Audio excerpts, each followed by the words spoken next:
This podcast is brought to you by Flex 7 from TenCate Protective Fabrics. Flexible, comfortable, and powered with the strength of enforced technology. Flex 7 outer shell fabric is made to move. To learn more, visit tencatefabrics.com/Flex 7. In the world of firefighting and public safety, reliability is key. That's why for over 2 decades, first responders nationwide have trusted TheFireStore as their go-to source for essential equipment, apparel, and accessories. Visit TheFireStore.com online or in-store today. For all your medication and narcotic tracking needs, check out the LogRX app, created by career fire and EMS professionals. That's LogRX.com.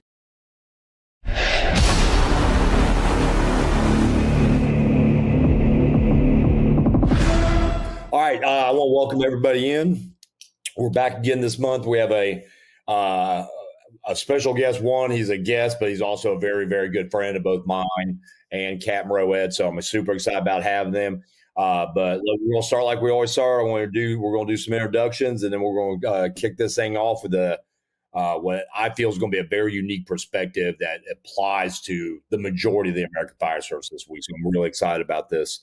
My name's Todd Edwards, 30 plus years with the city of Atlanta, retired.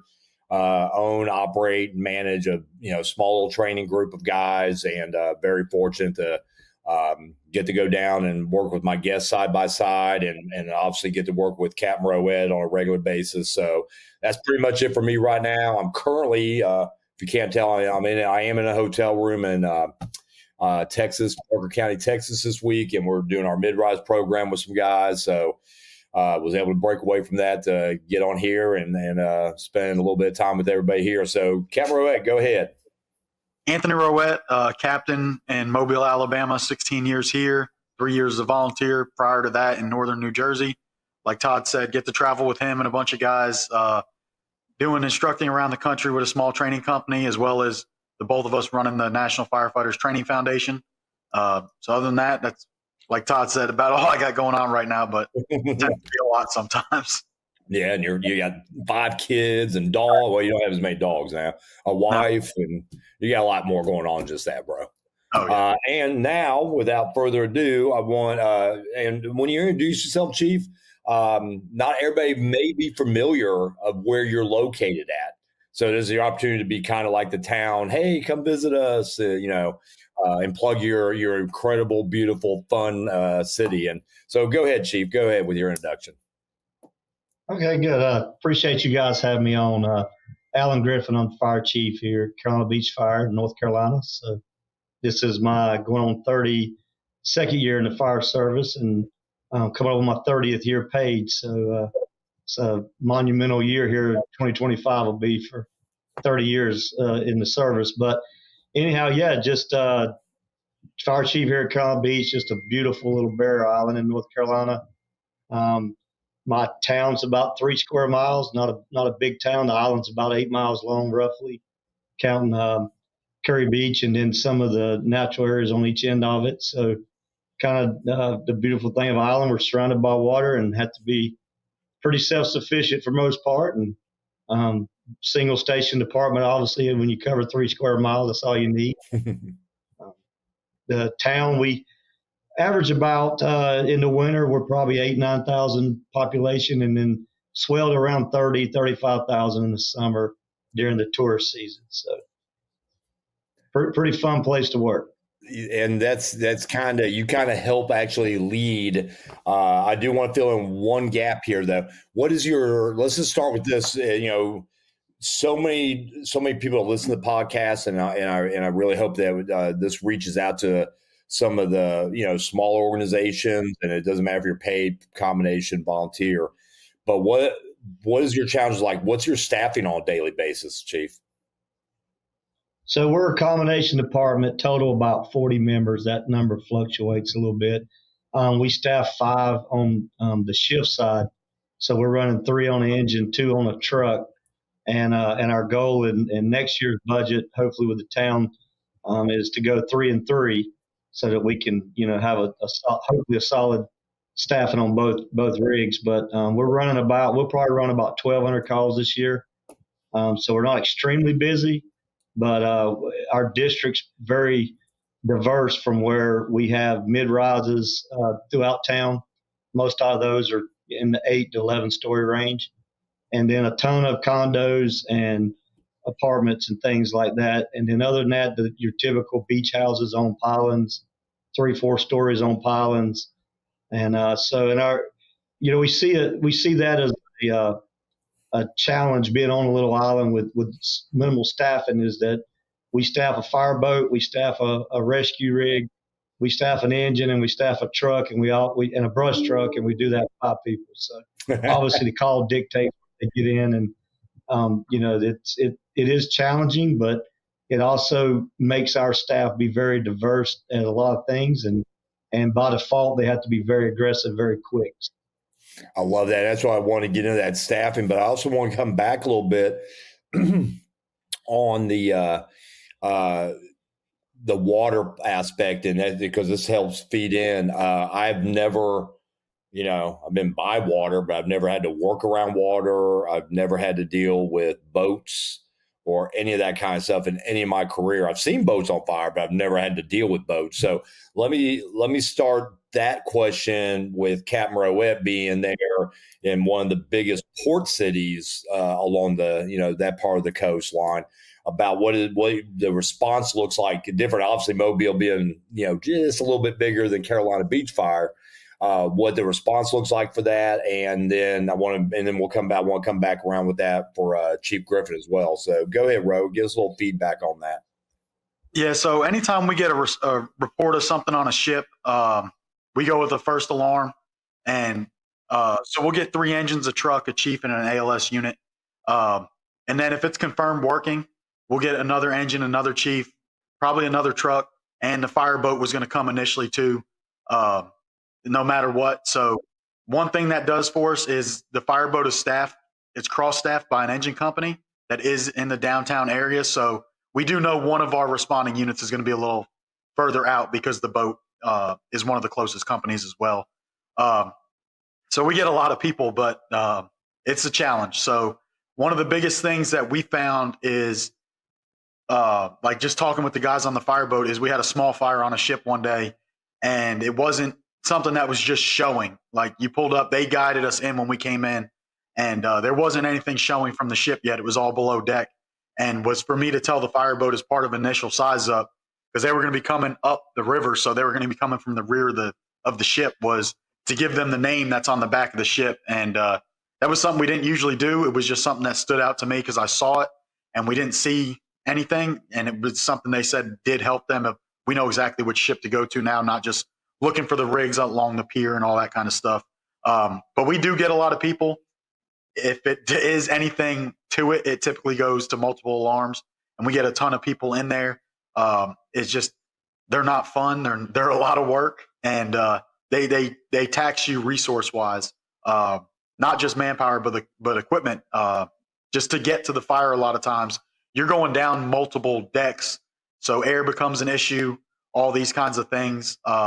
One thing I will say with us, and I never realized it about us until talking to other people in other departments that deal with ports, is I never realized just how prepared, I guess you would say, or proactive we are for it. I just took it for granted that when I went through rookie school 16 years ago, we had a full day class on ship fires, that we went through the Marine firefighter program if we worked downtown and got certified by the state. And really that's just a driving force by one of our deputy chiefs, that my rookie class was the first one to get it. He was assigned to training at the time, and he had developed the class. He proposed it to the State Fire College as a CERT program for them to do, and now the state offers it all around the country, and he's the lead guy for it because he created it, but we're his home department, so we get it all the time. So a lot of our guys have that training, but we were on a ship. He has made very good resources with the harbor and the port, to where he is very close with the harbor master and can get us on about any ship that's in our port to do walkthroughs. So we do a lot of walkthroughs of Navy ships. We have a couple shipyards that do a lot of repairs and work and stuff on Navy ships. And after that fire a couple years ago, the Navy requires those walkthroughs if the ship's going to be in port for a while. But on the north end of our state docks, the port, is where they have all those ro-ro ships, and that's what they had up in Newark, New Jersey for that That's what line of duty. I don't mean to interrupt you, but that's exactly where I kind of wanted to see. And I know, again, not everybody listening is going to be like, "Oh, yeah, we don't have that," but I want them to kind of look at this, that in their districts or towns they have challenges too. Yeah. Obviously, doesn't have to be a ship, but that, two brothers lost there in Newark, and that story, as big as it was, really seems like I haven't heard anything since then about that incident. I actually was trying to research it just the other night. Right. So we have two main ro-ros that come into our port. They're very similar, just one's bigger than the other. And we know right where they go. They go to the same dock every time. We know when they're coming in. And he's done a very good job of getting all those units that are going to be that first alarm going in to walk these ships and really get to understand how they work, how their fire suppression is different. Because when we go to ship fires, our goal is typically close the box and use their system. And the difference is the box isn't just one deck anymore, because they have holes in the floor to lash these the securing systems in to hold these cars in place. So instead of closing the box being a box is one deck, that box might be 3 decks now. And it's to understand that we do a lot of stuff as far as our water supply and how we're going to manage that.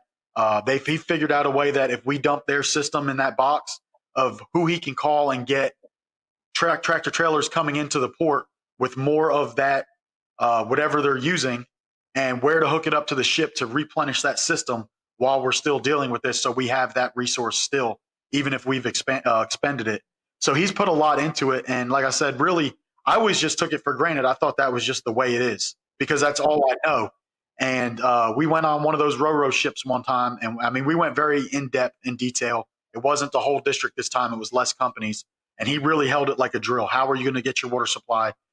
Okay, hey, look at this map of their suppression system. What floors do you have to close the box on? All this kind of stuff. And the captain of the ship came down, and I forget which country they were from. And he told us, he said, man, I've never been to a port and had the fire department walk my ship like this. And we were like, oh, okay. We were like, are you a new captain or something? How long you been a captain of the ship? He said, so 15 years all over the world. And it kind of took me back, like, okay, we might not be ahead of the game because we don't do it all the time.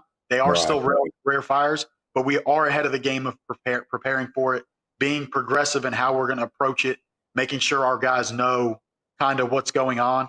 That chief texted me a couple weeks ago a picture of a ship that's coming and said, hey, this is the sister ship. It's the same ship as the one that was in Newark. When it gets in port, if I set it up, would you want to go on it? I text my chief and was like, hey, this opportunity's there. He said, yeah. I said, hey, go through, let our chief know and set it up. We would like to go on it just for the fact of, hey, guys, this is real. This is exactly what happened. Make it real. But he's go very with it. So, Alan, I think Chief Griffin, you guys don't have the shipping traffic, but you do have a bunch of damn boats down there. So what are some of the... Well, I'll probably scare you to death when I tell you what we have. So we do have the state has 2 shipping ports, and one of them is the city of Wilmington, which all the shipping boats come by our island. So they don't dock in our island, but all the ships that come in, all the large barges and freighters that come by our island, and actually right by our fireboat. So that's one challenge that we have. Also, the intercoastal is part of that. So we get all the intercoastal traffic from Maine to Florida comes, through our district. And then basically the island, or behind our island here, but the windows behind me, actually right outside these windows is a highway or a road. The other side of that road is the beginning of the blast zone for Matsu, which is the largest shipping depot in the free world. So I think 90% of the ammo that the U.S. military shoots comes to that there. And from our fireboat, we can see the docks and where they dock up and unload and do all that. And then beside it's a nuclear plant, a 2-unit nuclear plant. So again, none of that really is in my district, but we're all within a 3 to 5 mile circle. And in our boat basin, which is my district, we have 1,800 boat slips we protect Say that which is one more. anywhere from Oh, stop. How many? 1,800 slips that are I did anywhere not know from there's a that many small boats center down there. console. Yeah. So from a small center console to a head fishing boat to, a small yacht would be in there. Yeah. That's And a we lot. do that with the engine company dumps over to the boat. So the boat's not staffed. The engine has to go to the docks, get on the boat, and that's the beauty of being a small department. And, it's hard to justify those type numbers when it's an infrequent, call, unfortunately. Sure. Are those where the 1,800 boats are? Is that standpiped, or how are you guys getting water when, if the boat's delayed getting there, or, whatever the case is? So the commercial ones do have standpipes in them. I will say our guys don't typically hook to those. They're all floating docks, and unless we had their 5-year hydro and we pretty much know they've recently been redone or tested. Other than that, if it's been through a hurricane season or storm season, there's a lot of movement on those docks, even though they have flex pipe, and historically they failed on us. So our longest stretch that we have from basically cross lay to the last boat slip is about 750 feet. So those guys drill on that pretty frequently, on knowing that we're going to average a 300-400 foot stretch to get down on most of those docks.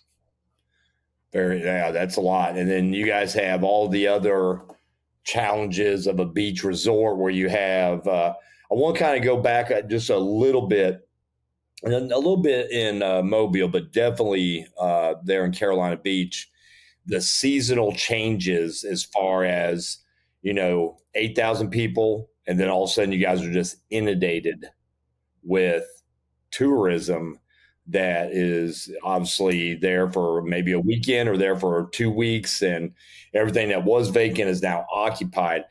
But does your staffing change in the season, when you have the season change and during the peak of tourism time? We don't really change our staff, and we do make a stronger stance on back staff at any time. In the summer months, we try to never drop below that 5 on the engine, and a lot of time, or on the shift.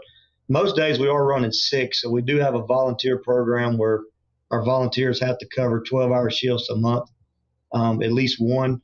So we usually see a lot of days there are, whether it's night, day, or whatever, there might be a 6 riding, but we try to keep that staffing. And then because of our beach strand, we do have the lifeguard program reports to me. So we hire 40 lifeguards in the summer, and that takes a huge load off the guys for the beach side. Because, there's days that can be, they could do, 30, 40 rescues in one day.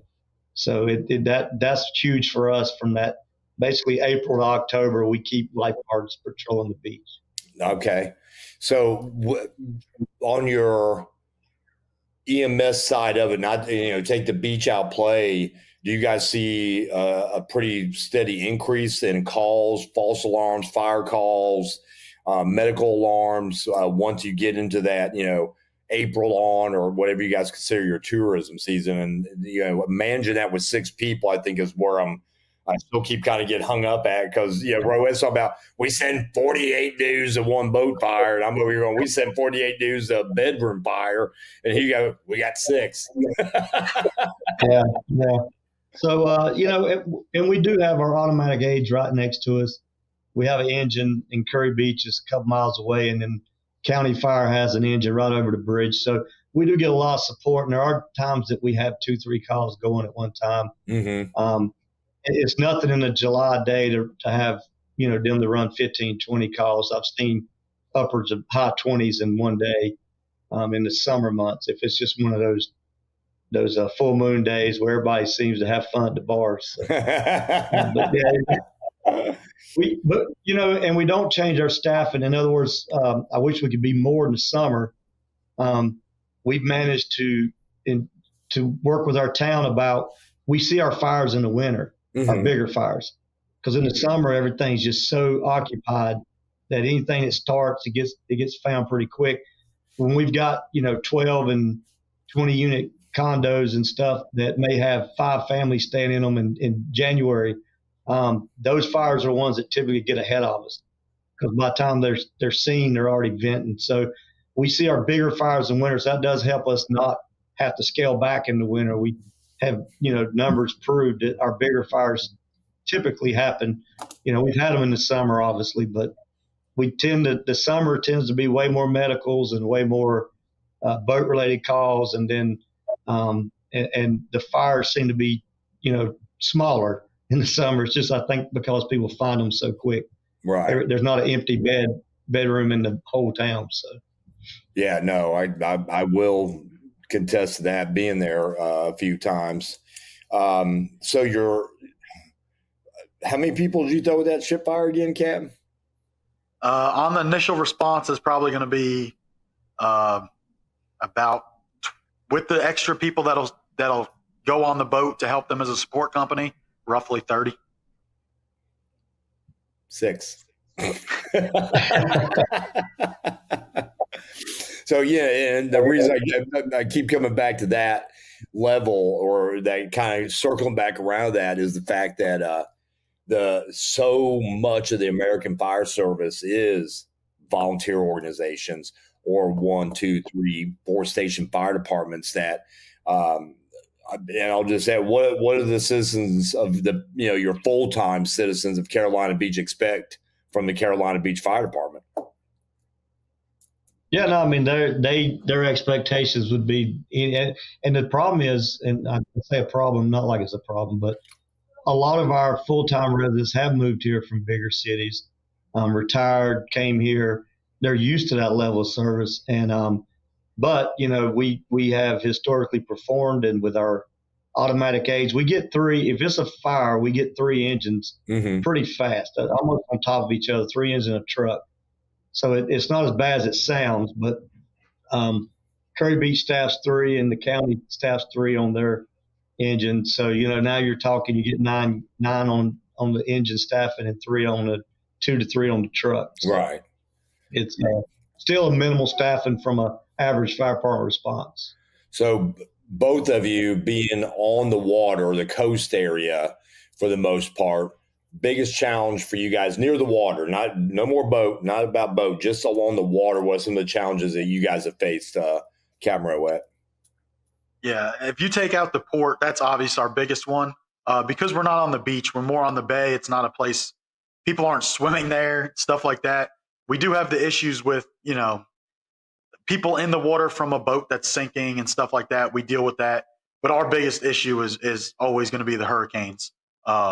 And just dealing with that, and how we're going to upstaff all the companies, put extra units in service, and how we're going to deal with that, the issue of the hurricanes.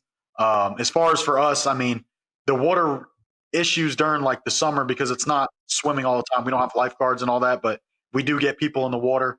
I mean, we have a lot of resources for it very quick, because we run two fire boats. We have the big one, which is downtown.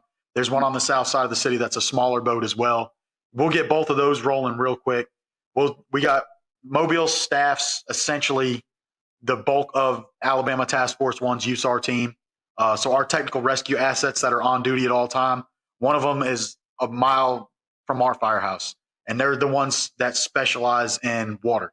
So real quick, they're coming with John boats and all their stuff. So we're getting assets in the water very, very quick when we deal with that. So I would say still coastal issues is going to be the hurricanes for us if you take the port out, because we don't have the issues Chiefs dealing with of just so many people in the water to have during those months the nonstop rescue hazard of it. Ours is more, they were in the boat and it went south and someone's in the water now. Same line of question there for you, Chief Griffin, as far as, and I know one of the challenges, because coming out of the hotel where you do your conferences at, there's just that long, it's a road there, and every house is up on the pylons, and you can just feel the constant wind coming off that water. And I was wondering, are there things that you guys have talked about along that strip there? And then recently, you guys just open or are about to open 4, 5, or 6 story condos right there on the by the 1,800 damn boats y'all have too. It's right across from the Lazy Pirate. You know where I'm talking about at? There were that's apartments or townhomes or something under construction last time I was there.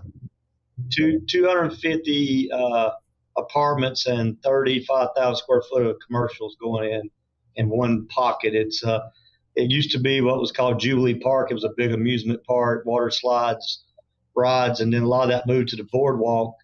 Seasonally, we had the Ferris wheels and the rides and drop zones and all that. So that big lot came open, and a company bought it, and there's buildings called Proximity, and it's going to, pools and workout rooms and, podium style construction with commercial down and residential up. And so that's 250 units coming in at one time. They just started opening up actually in the last month or two. And then we've got multiple of those things going on right now. And our biggest thing is we went from, 20 years ago, it was small fishing huts and single wide trailers. We were fishing kind of a town. And what we see now is everything's going on pylons and then 3-4 stories up. And I agree with Anthony. The hurricanes are problems. The height of our buildings is becoming a real problem. I sent you a text, Todd, a couple of days ago about we're changing up stuff on our rigs about we're spinning tips and adding lines almost every fire now. We got to get away. We got to add bigger cross lays or something because we were getting away with 200 foot. And now it seems like we're getting third, fourth floor fires on these residentials. It's going straight up and finding interior stairs and getting up there. And we're having to spin tips and add lines. And the guys are getting good at it, bundling up and going up. But we know that's become, after you've had 2 or 3 fires in a row, that we talked about this could happen. Now it's become the fire. So we're having to adjust for that. And then just the wind every day, the wind-driven fires for us on the ocean front. So our guys are very disciplined about what they open, when they open. And then in most cases with, hurricane windows, you don't open. You just can't open if you need to vent them or whatever. But they're very cognizant about opening sliding doors and what you're doing because you could really have a bad day quick on the ocean front. Yeah, and I was curious about it. And that's why I asked that question about the discipline, just not just the build on fire, but if you'd arrived and had multiple already going on that oceanside front, because that street that I'm referring to is maybe 20 feet across to another 3- and 4-story wood frame, older wood frames that doesn't look like it takes a whole lot to get going. As far as like if you guys had that apparatus placement conversation, water supply conversation, and how does that look to you guys? And again, this is something that I know it doesn't have to be a beach community. It could be any community that's seeing those tight areas and you have that, weather event or just have a bad fire one night. As far as all those little considerations from apparatus positioning and ventilation, size of lines, ground monitors versus deck guns, and all those factors. And some things you guys have already talked about, maybe. No, we have, and we feel like we've had those conversations, and we know that wind picks where we stop at, and sometimes, especially because wind's very rarely coming straight in off our beach, it's always coming at an angle, whether it's a north or south wind coming at us, and so we've had those conversations, we've had those fires, we've had multiple unit fires down there, and on those strips down there, those blew up in like the 80s and 90s, and they're 12. Most of them are 12 to 18 unit. They're box type on pylons, and they're T111 side and all wood, dried out now over the years. So, and we've had some big fires down there, and like you said, 15 feet apart, there's another 12 unit wood side, and so we've had jumpers down there. On multiple fires, we've had 12 units going at one time. So it's been some challenges for us.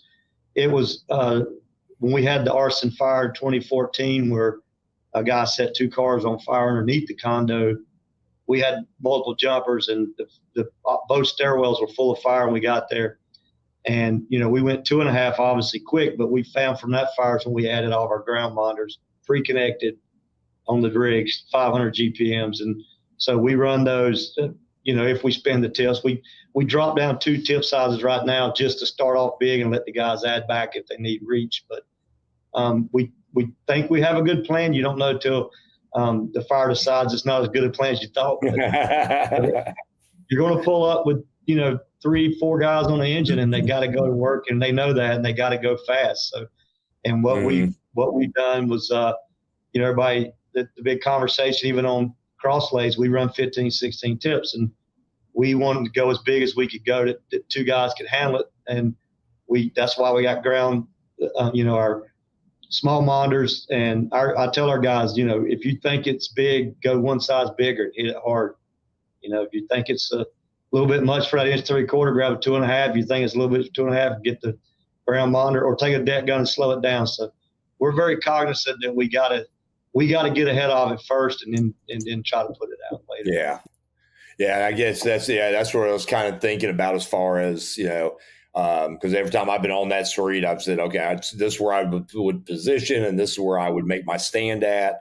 Because if it's gone, it's going to go quick over there. If you ever have that major beat, especially if it's on the beach side where you have that constant wind, coming down through there, and it, depending on which way it's blowing, is going to be how fast that thing's going to be spreading down the street on y'all. So,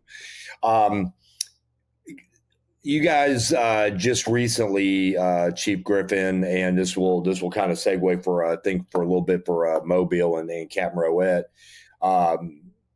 Before this, tragic, massive hurricane sat over top of the Carolinas, you guys actually had a pretty significant weather event that, I don't think it caught you off guard, but it definitely caught you guys off guard, as the amount of the flooding. And I know you guys sit low end.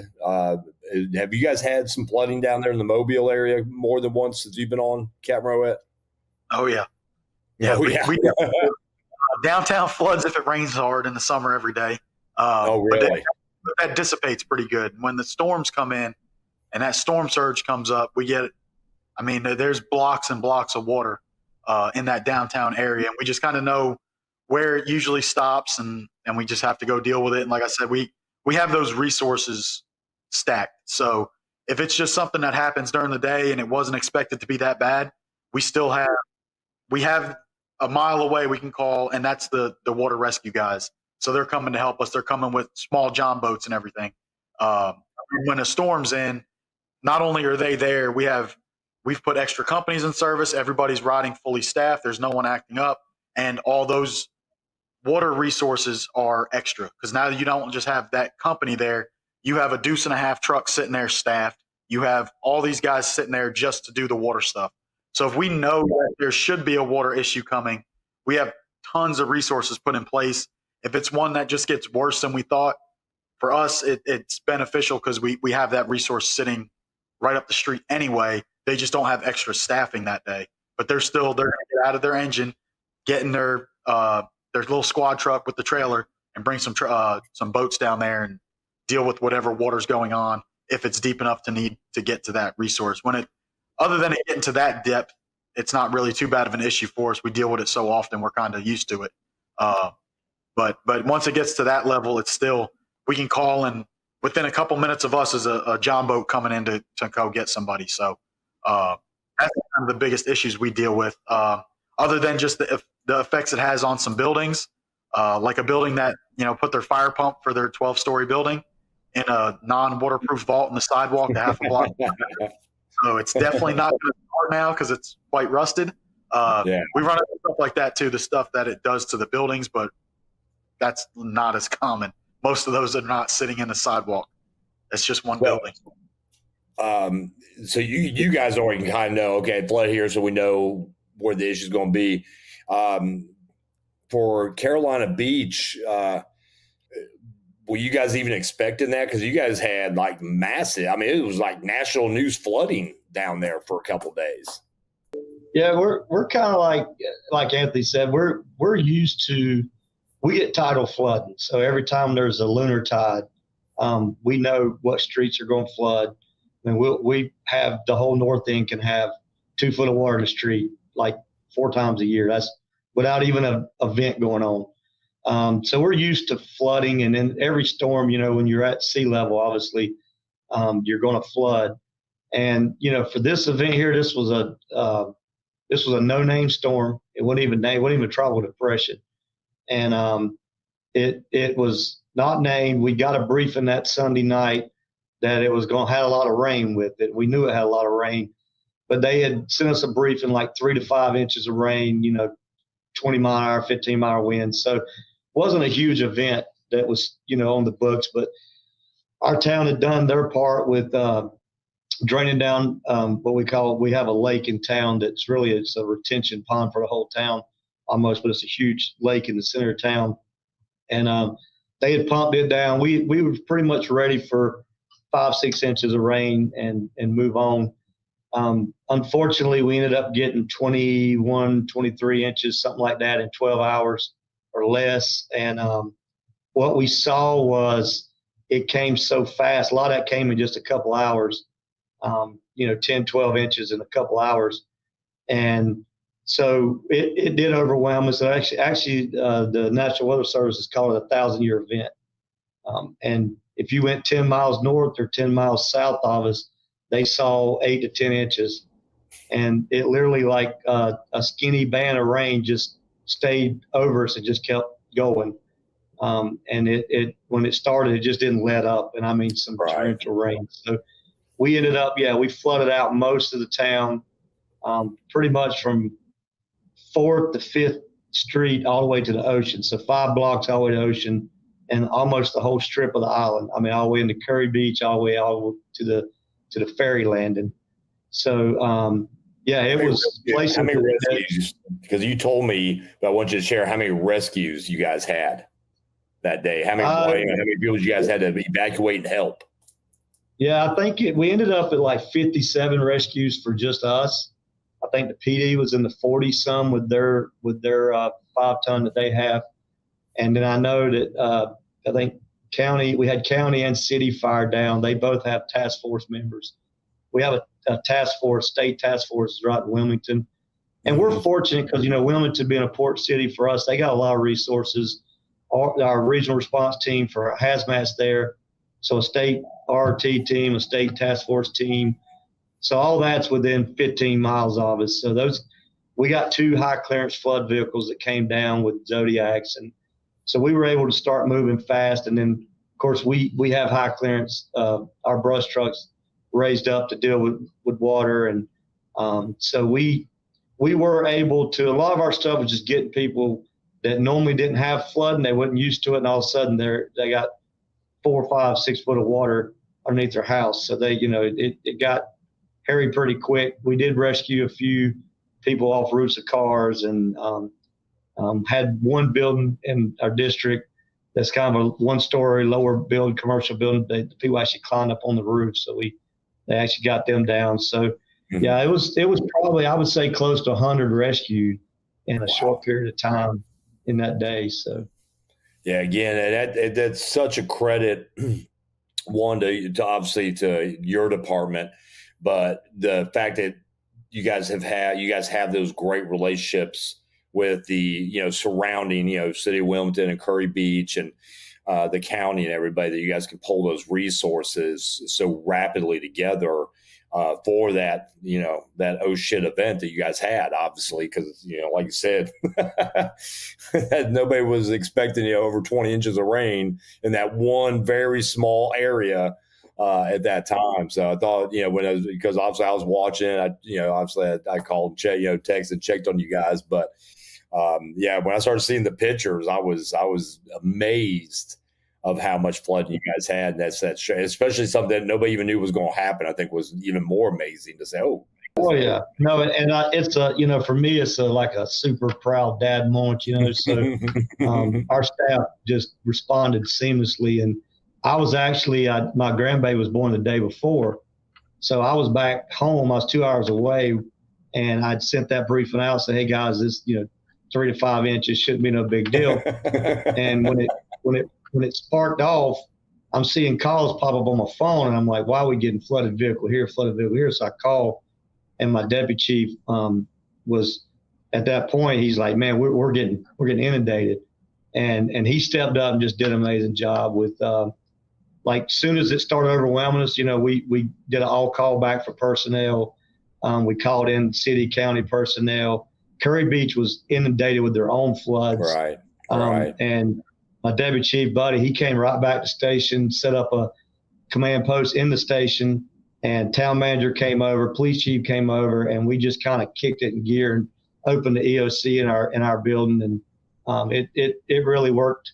You couldn't have actually planned it any better, I don't think, for it to be it was almost like we joke about like we could handle a hurricane, tornadoes catch you off guard, right? Yeah. We plan for hurricanes for sometimes days before it hits, and we're already what if that to death. Of we see the rainfall totals, we know the wind speeds, we know where areas are going to flood, and we're staging boats here and equipment here, and we know like Andy said, when we backstaff, and you know when it's going to happen.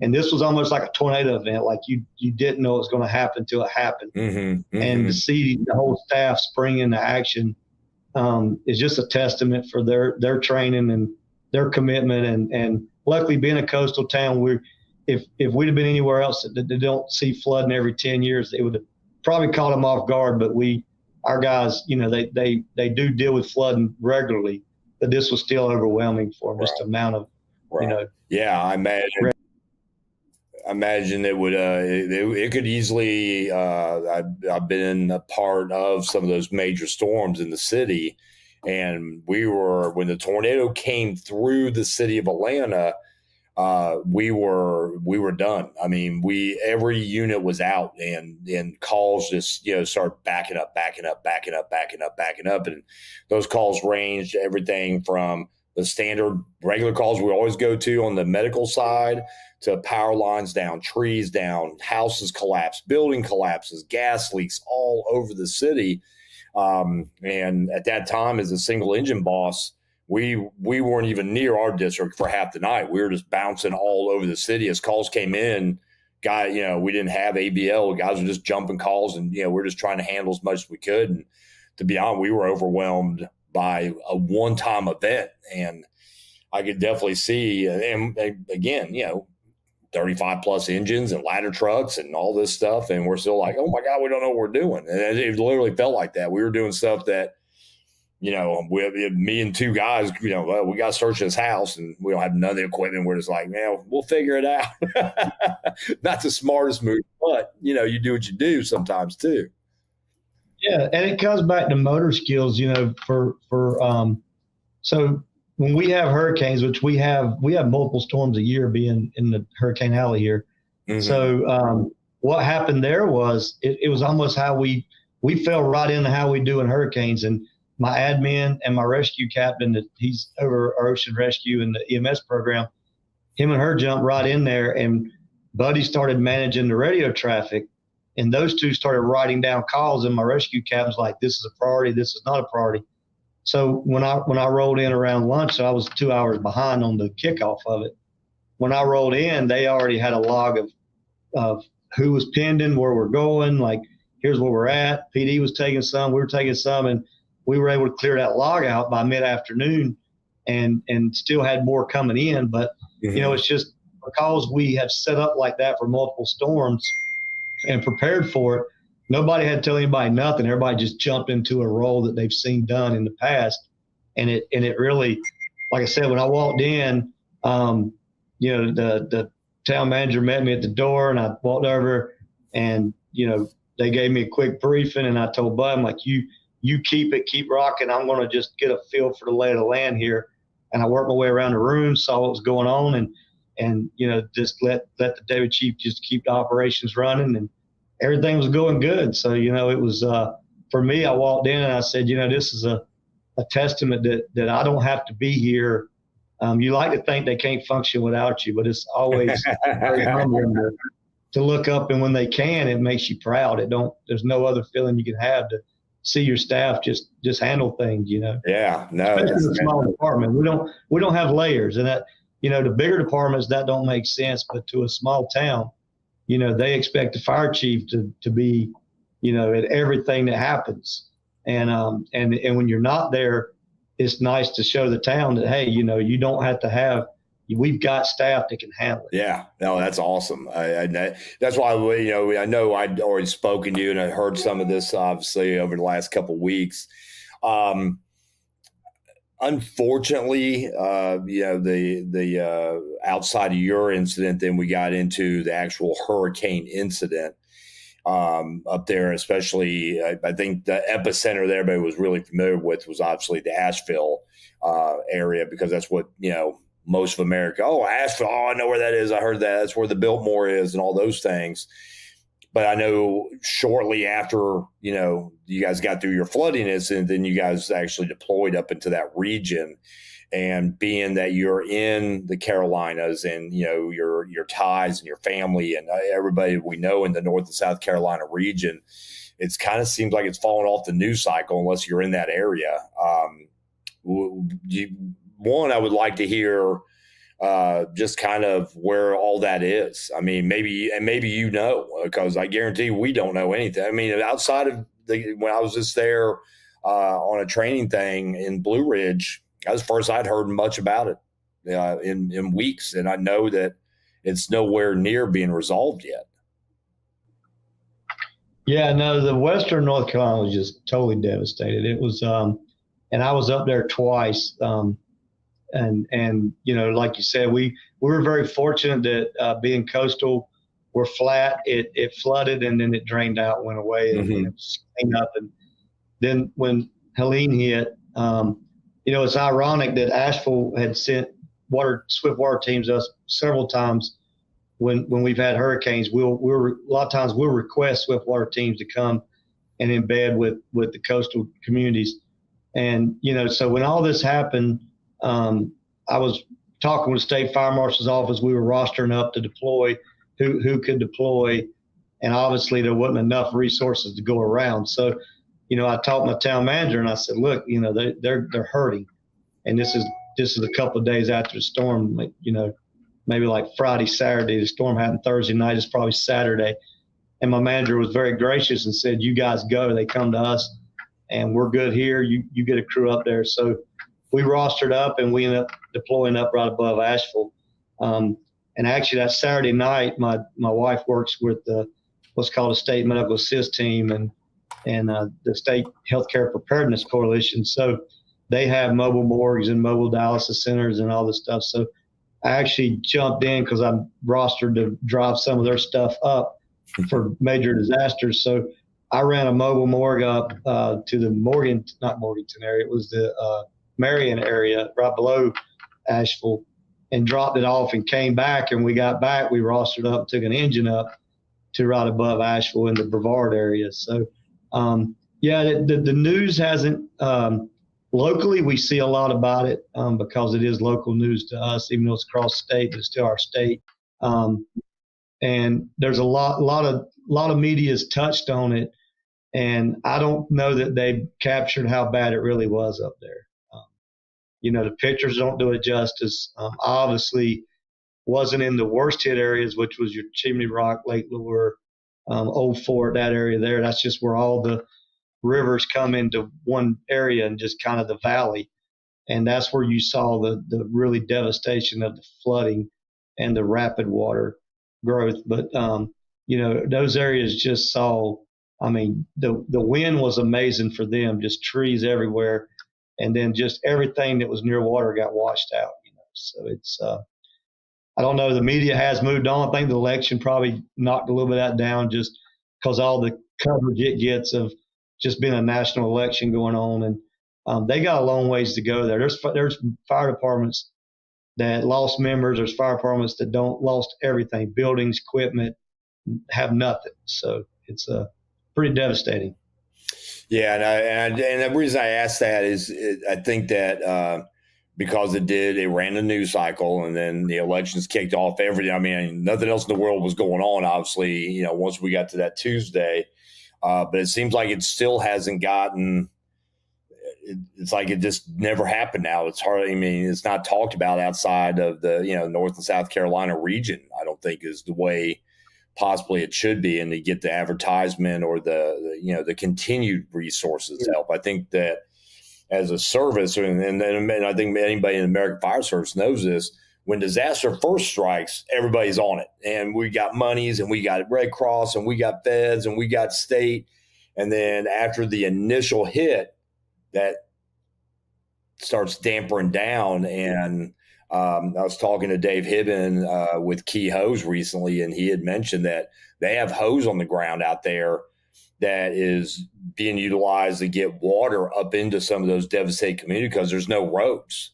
So they have pump trucks at the bottom, and they've got their hose out there, and they said it's just an ongoing battle for them to keep any kind of even just water. So, for, toilet and sanitary and those type of things flowing to those people.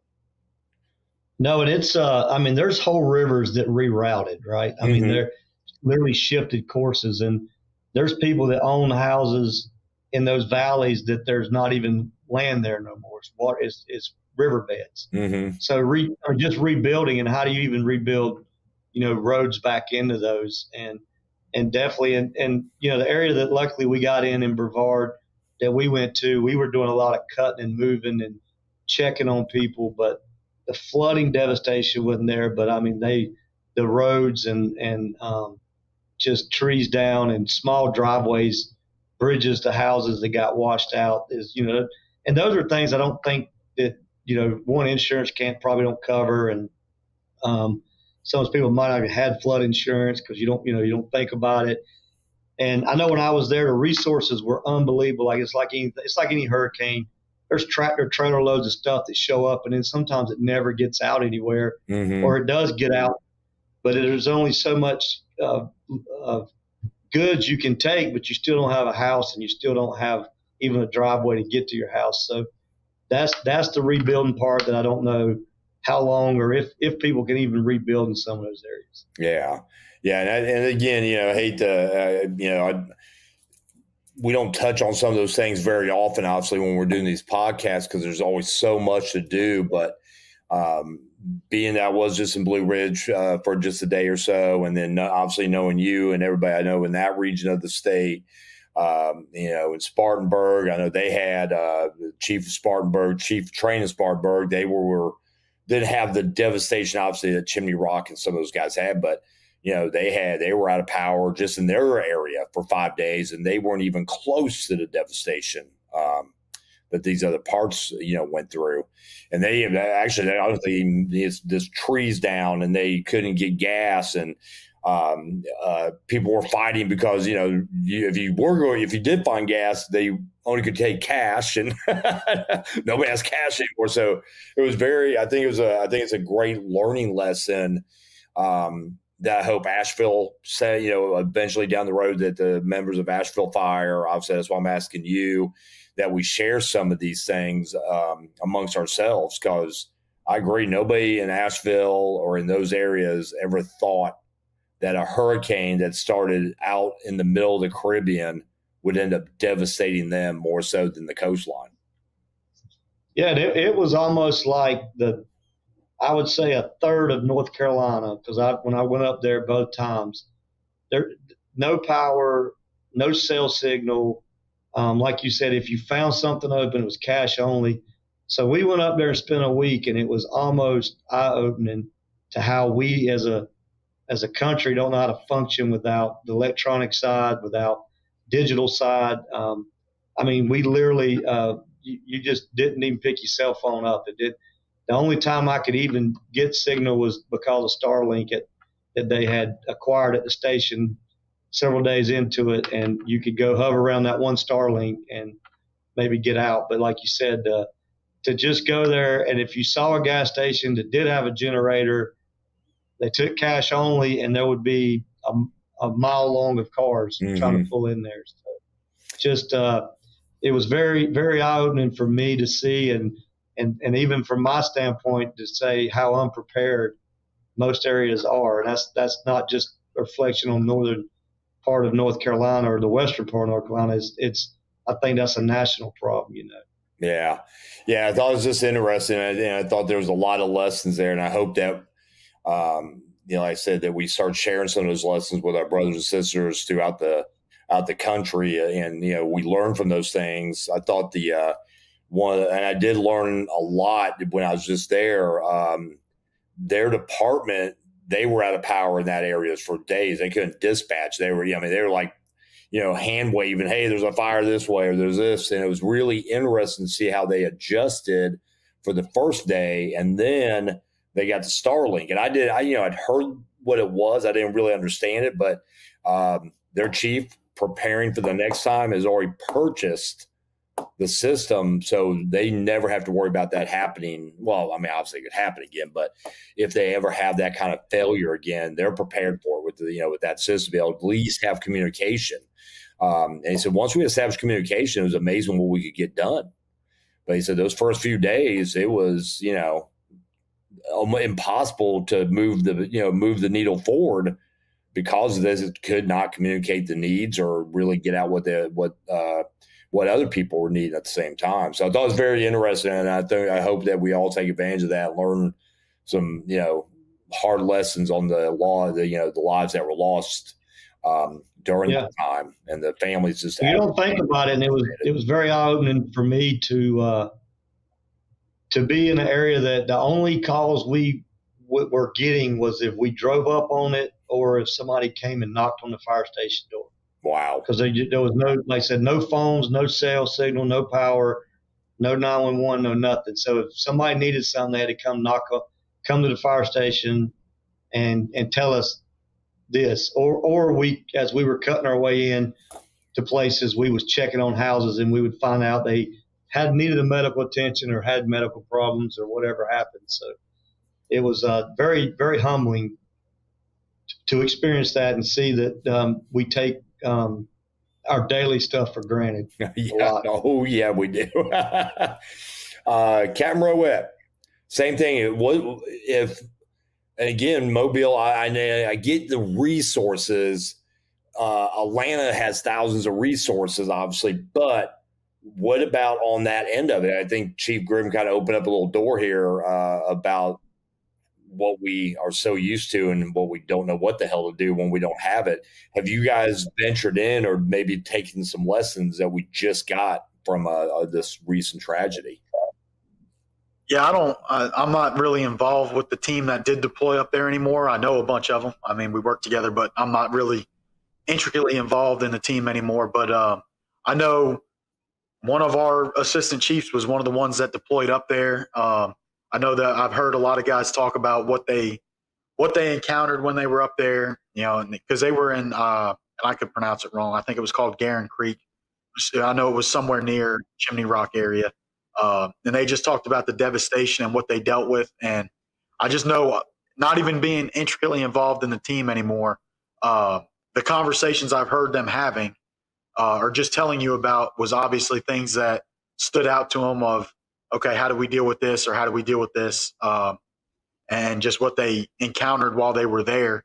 And I'm like you, Todd. I mean, it doesn't have to be a major event. I mean, we've had tornadoes come through the city, and they caught us off guard because you don't know they're coming.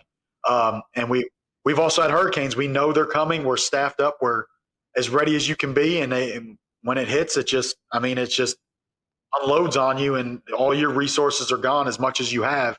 Every company in the city's out.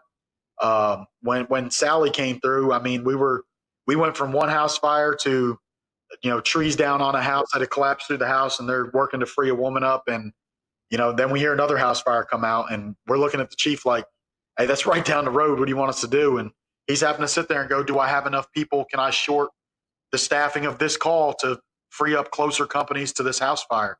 And I mean, that's what he did. I mean, we were more in a support role. So he said, hey, you're good. Go get to that house fire. And we ended up there before a truck. So it was, hey, get a search done. Just because you're operating out of your norm because your resources are so taxed, and we do have a bunch of them, but it still taxes you. I mean, just immensely to have, like you said, we're all the way across the city. Now, just something as simple as getting there, because in our run area, we don't even need a map. We know every street. We know every hydrant. We know everything about it. Now we're out in areas we don't even go to until like a third alarm, and we're the engine running a medical run out there. And now the one street, the roads are blocked that you planned, and we're going, how are we going to figure this out? And we're on Google Maps, and we're using cell phones and trying to figure out the best route to get there. So even with the resources, you can get taxed very quick. Like I said, I know they've had a lot of conversations about what they learned in North Carolina, and then they went to Florida, a week or two later. And I have heard some of the conversations they have. I don't know changes they're actually making because I'm not involved in a team like that anymore. But I do know it did come back and create conversation of what they encountered and how to prepare for it.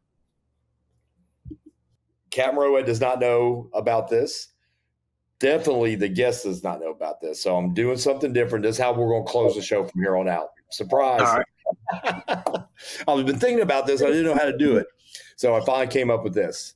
And you're going to do, and this is how we're going to do it. I'm going to actually make you go first, Rowett. And it's going to be one. It's called the one. And so I'm going to give you, you're going to have three things. You're going to give me one trait, one word, and one change. So here it is. Give me one leadership trait. One. I don't need the Rowett 45-minute class on this. One word. Always the same, integrity. Integrity. I love it. All right. There you go. There you go. One word to describe it, or a phrase. Let's call it one phrase for training. One phrase. That's a better way. I like that better. Consistent. Consistency. Love it. I love that too. And one change that the fire service needs to make, in your opinion. Honoring what we were built on. We don't need to change things just to change it. It was built that way. And the expectation of what the fire service will do for people was set with a lot of blood, sweat, and tears by the people that came before us. So don't change just to change. If you're going to change, make sure it's to be for better, not just to change to say you changed something. Dude, I'm making a meme on that today. That was awesome. That was awesome. All right, Chief. Because I like you better. That's why I made Rowett do that first. So you have time to go. I want you to have a little bit of thinking time. So here you go. One trait for training. The training, for leadership. aggressive. All right, sorry. My brain won't pass in my mouth. I'll go back. All right, compassion. Compassion. Oh, okay. That's a different route. I like that. All right. He took the one I would have jumped on, integrity. But. All right. One phrase for training or word, whichever. I said aggressive. I'll say aggressive. Aggressive training. Okay. All right. I'm writing it. I'm writing that down. And what's your change? What do you want to see changed in the fire service? Man, I got to hear him ask. He answered. Or answer. He did. He did. Killed it. He did. That's what makes it tough. Man, I would just say complacency. I feel like the fire service, we've got very complacent. And I mean, I could elaborate on that, but I'd watch us. I think the better our training's got over the years, guys are complacent that they can handle anything thrown at them. And complacency kills us a lot. And our training is top notch across the country now with the techniques and things we're learning, but guys are complacent and they're not training for failure. They're really not. They're just training off drills. I'm writing that down. That's really good too. Oh, I'm stealing all of your answers, by the way. And the reason I started looking at this, I found it to be interesting because these things keep coming up, in a lot of places, and to kind of piggyback on what Chief Griffin just said, all the great training that's available to us now. And I was just having this conversation with somebody the other day. It's still amazing to me, how many people, even here, I'm in Parker County, Texas, and I recognize people from other conferences.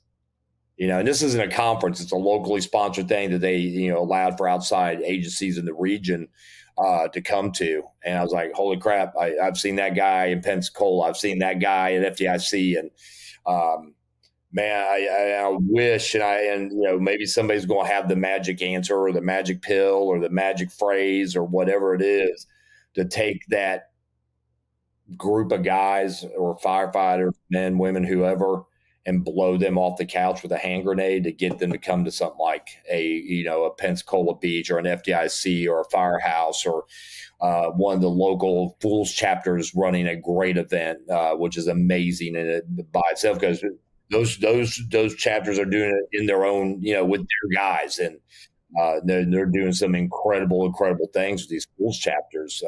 Where I was just at in Washington, North Carolina this past weekend, that was sponsored by a Fools chapter, and they're just they're doing really incredible work down there in the Inner Banks of North Carolina. I was really impressed with everything we got to see and do down there.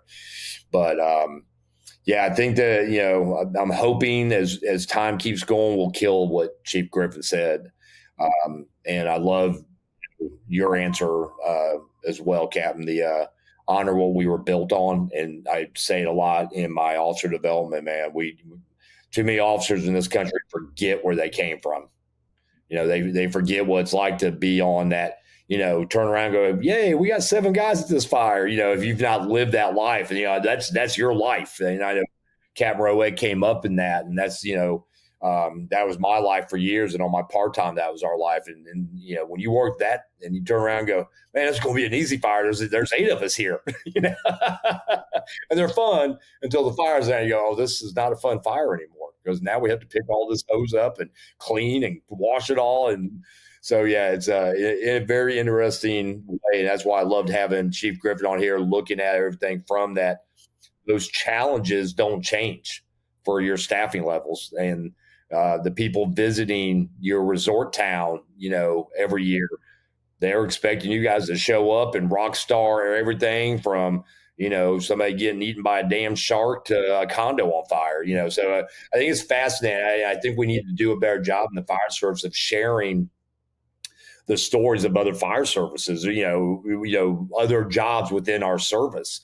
That not everything is the FDNY.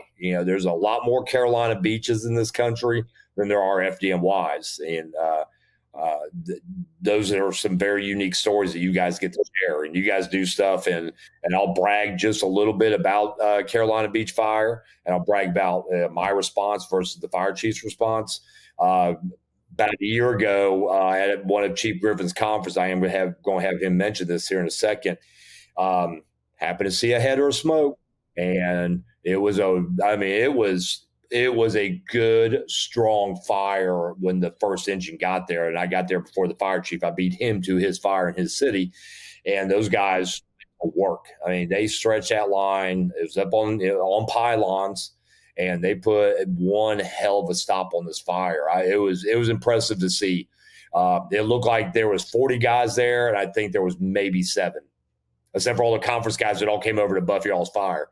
So, but other than that, those guys, it really knowing the guys there, but actually seeing them go to work, not training work. It was truly a testament to those guys. And Buddy, his assistant. I don't even know if I know Buddy's last name, because I've never called him anything except Chief or Buddy. But just a really, really strong work. And I do want to stop with that, and I'm going to have first. This is how we're going in, because we did this new thing. I'm going to clean that up. Did you like that? All right, Ro? It don't matter. Yeah, it was good. It was good. It needs work though. Don't You it? didn't get put on the spot. That's right, because I have questions. So, Rowett, real quick announcement on what you have coming up in Fairhope, please. Yeah, March 8th and 9th will be the annual South Alabama Firefighters Hot Weekend. 2 days of hands-on, live fire. This year is a little bit different. There will be a lecture also Friday night as a part of the social. Jeremy Dons from National Fire Radio will be doing that. And then it's a stacked list this year. We've got our usual group coming down. Todd, myself, Mickey Farrell, Brandon Strickland, Brandon Lewis, Joe Pettis, Tim Nagum, Rico Bush, a bunch of guys. And then Bob Pressler will be back again this year, was down here last year. And then Jimmy McCormick from FDTN as well will be here. And then Jerry Herbst as well from Elkhart Brass. So it'll be way bigger than it's ever been as far as the amount of things we can cover, because we got 2 or 3 more instructors than we've ever done. So it's grown every year, and we look forward to it every year to get to go over there and do something local.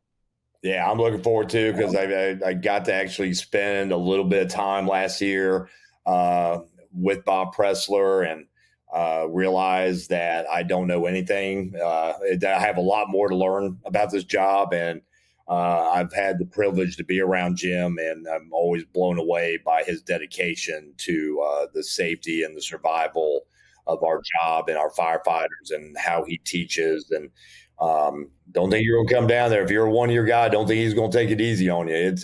You're everybody's fair game. 1 year or 40 years, he has no limits on that. Everybody's treated exactly the same, which is one of the things I truly love about him.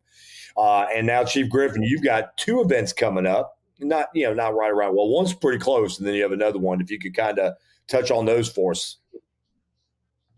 Yeah, so January we got Command from the Sand, which is a conference we started last year here at Carolina Beach. It's at the Marriott Oceanfront, so all hotel rooms are oceanfront. It's in the ballroom, and this year we got Chief Poole from Garner Fire, and Chief Edwards there coming. He's doing a part.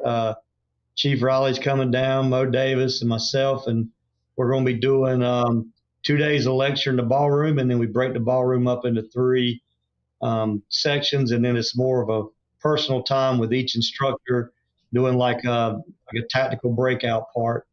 And then we do nightly socials, and it's just a lot of fun. And same hotel in May we do, which is the conference we've done since 2019, and it's the first due operations conference. And every year we mix it up a lot, but it's 2 days in the ballroom, and then the third day's all hot stuff. So this year we got myself will be there. Obviously, sounds my conference. I always bring myself to it. I had to bring Todd because we like Kathy. I don't really like Todd, but we like Kathy. So we got Paul Wallington with Burlington Fire, Chief Lead, and Kyle with Smoothbore Cartel is going to be there. Clyde Gordon, Rob Ramirez from Miami-Dade, and then we got a couple others in the talks right now that's going to be part of the hot. So Steve Robinson, I think, is coming in, and a couple more surprises, but that'll be opening up here in the next couple of weeks. So both of those you can go to www.firstduetactics.com and register for Command of Sand now. And then, of course, social media, you can follow us, and I'm sure Todd and some of those guys will share it too. But that when that opens up in the next couple of weeks, and we always kind of let the Command from Sand get settled and get it filled up, and then we open the other one up. So awesome. But it sells out every year. So if you like what you're hearing, that one's really fun. We do a social the first night at a local tiki bar, and then the second night's always a big social, and we do a round table with instructors in the evenings. So just a lot of fun. Without hesitation, if anybody ever asks and they say, give me some recommendations, I always recommend the one we do in Fairhope that Captain Rowett and his team down there have done to, the Fairhope, Alabama Volunteer Fire Department, what they've done to improve the training of their guys, obviously, and to open their facilities up is amazing.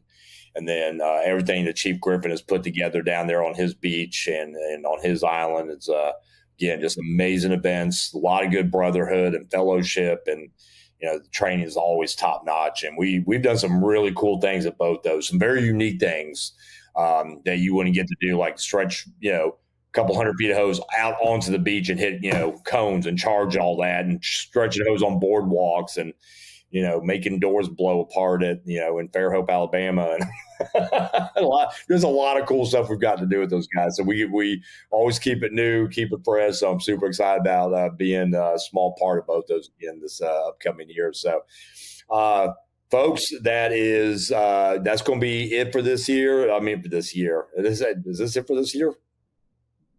All right, we got one more for the year. So second to last one for the year. We appreciate everybody listening. Please, share if you like it, or at least send Captain Rowett a text and tell him you don't like it so he'll know about it. And we will see everybody in a few weeks. Chief Griffin, thank you for taking time. I know you're busy down there, and we appreciate you taking time out of your schedule to spend an hour or so with us. I appreciate it. Thank you, guys. Thank you. It's always an honor. All right. So thank you. All right, we'll see you guys. Thank you. This podcast is brought to you by Flex 7 from TenCate Protective Fabrics. Flexible, comfortable, and powered with the strength of enforced technology. Flex 7 outer shell fabric is made to move. To learn more, visit tencatefabrics.com/Flex7. In the world of firefighting and public safety, reliability is key. That's why for over 2 decades, first responders nationwide have trusted the FireStore as their go-to source for essential equipment, apparel, and accessories. Visit thefirestore.com online or in-store today.